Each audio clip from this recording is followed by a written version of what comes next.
I'd never been in France before. For a day or so I thought, this is incredibly exciting. We caught the night train from Paris to a little village called Caban and arrived around 5 in the morning.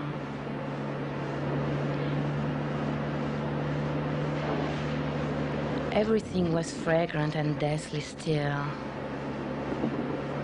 except for some Dutch people on a camping trip. At 6 o'clock we were heading south along the Dordogne River in a white Citroën convertible. The tank was full. We even found a detailed map of the region in the glove compartment. Whoever said that the French are not hospitable? When the sun came up, we were already in the mountains, winding through toy-like villages with medieval walls and high pitched castles.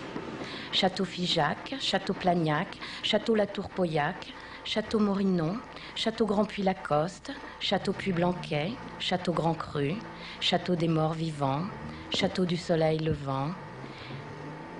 Fantastic values now available in Scarsdale, New York.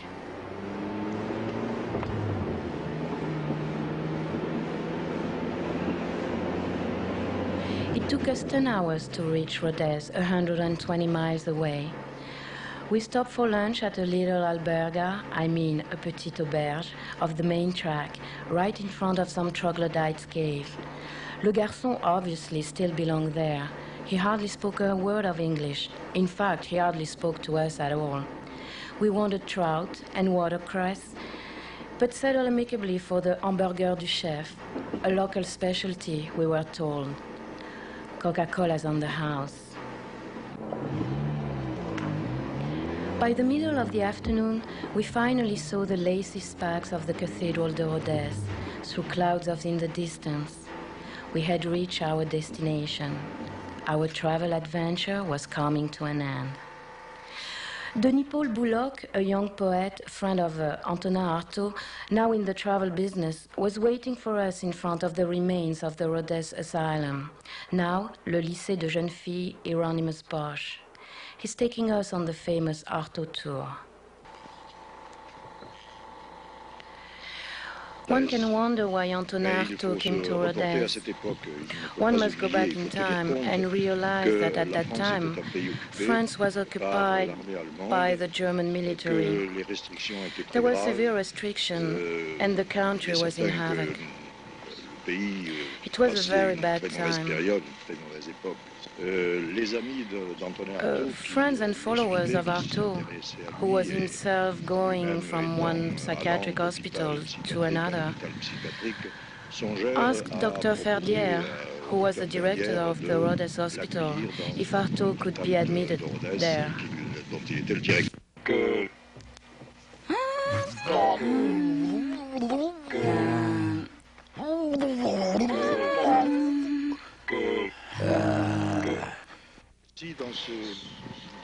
It is in this location, in this building, whose remains you can see, that I met the poet.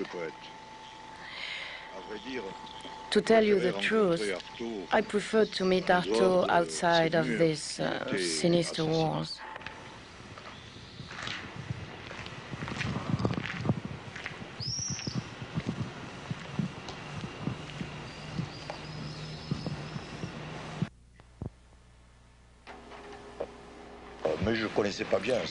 I didn't know this institution very well. For example, I never visited Artaud's cell. I always met him in Dr. Ferdière's apartment, at least in the beginning.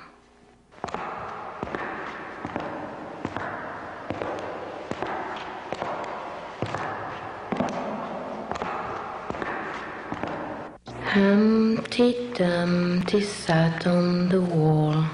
Humpty Dumpty had a great fall. All the king's horses, all the king's men could not put Humpty together again. And it was there that Father Julien gave him the first English text to be translated. Artaud was in the infirmary.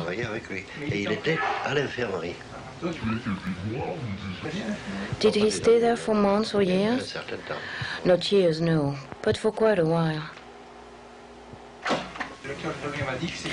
Dr. Latremoulaire told me that Artaud was given electroshock at the infirmary.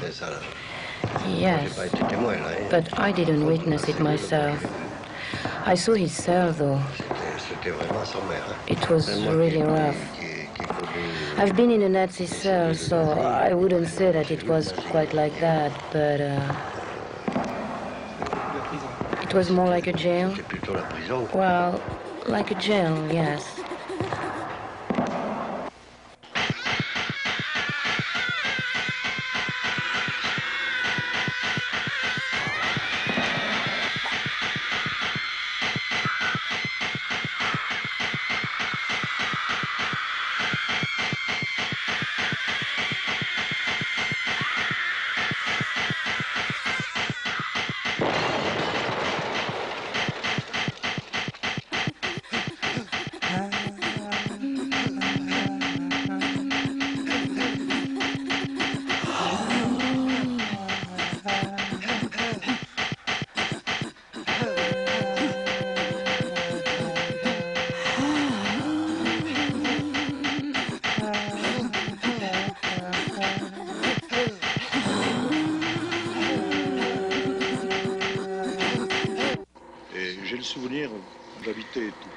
When a certain wind blew, the Hautting wind, which long ago was called the wind of the mad, one could hear the patient shrieking, howling. And it was very strange, very striking. And this had struck me since I was a child, since I was born very close to the asylum. When I was in the field, I would hear the madmen shriek whenever this wind blew. And always it was extraordinary, always riveting.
C'était horrible. It was horrible.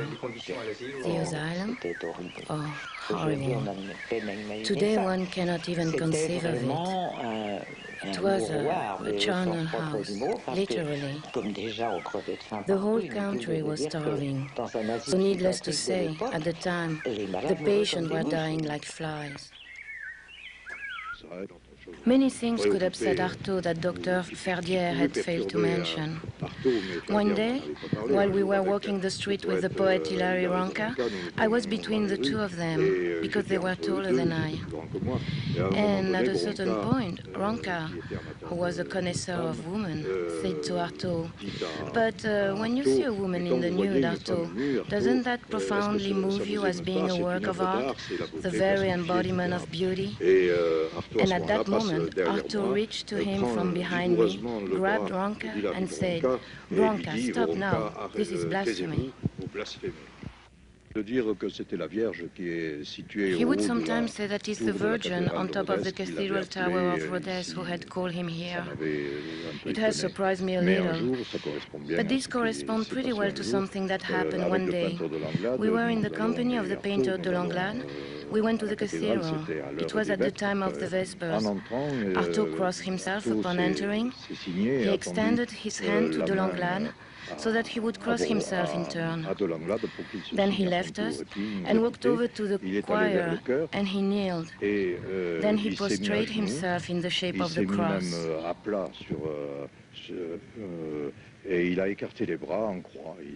Et voilà.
The sun was setting over a land that once held in balance the fate of the whole wide world. How many races, I thought, have battled over this thick, rich soil? Romans, Huns, Gauls, Ostrogoths, Visigoths, Saxon, Anglos. Busload after busload of loud gum munching, camera clicking holes, sucking images of the past to decorate the black hole of their existence. I had only been in France a week and already my perspective was getting kind of froggy. I love being greeted in the streets with a ceremonious "Bonjour, madame," and cursed in quaint little shops for my deplorable ignorance of the language. But I could understand Antonin Artaud without speaking French. I saw the castle where the poet had taken refuge. I contemplated the contraption that jolted his imagination. I meditated in the chapel where, like Joan of Arc, he heard God's voice and translated it in the language of babies and Shakespeare. The mad don't speak Descartes' language. They sing in the wind, as the young gallant poet Bullitt told me with a smile. But I don't know if I believed him.